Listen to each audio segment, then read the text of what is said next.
Welcome to our instructional video on how to solve for the variable in the equation 5 times x divided by 4 equals 5.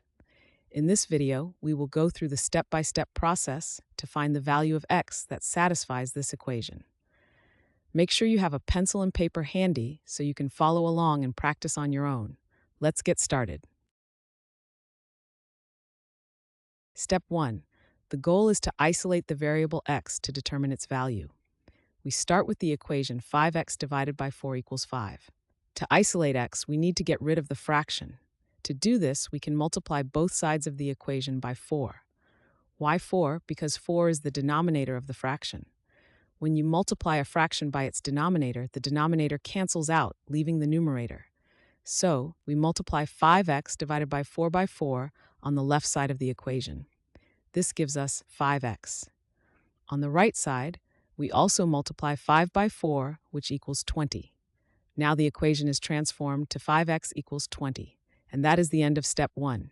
We have successfully altered the original equation to remove the fraction and simplify the equation. Step 2. In this step, our goal continues to be isolating the variable x to determine its value. We now have the equation 5x equals 20 after our work in step 1. Next, we need to solve for x. To isolate x, we must remove the coefficient that is multiplied by x. The coefficient here is 5.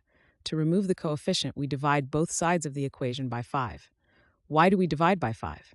Because dividing by the coefficient will cancel it out on the left side of the equation, leaving x by itself. So when we divide 5x by 5 on the left side, we are left with x. On the right side, we divide 20 by 5, which equals 4. Now our equation is simplified to x equals 4. This means the value of x has been found and is 4. And that concludes step 2, which is the final step. We have successfully isolated the variable x and determined its value. The problem is now solved. Thanks for watching. I hope this video has helped, and if it did, please drop me a like.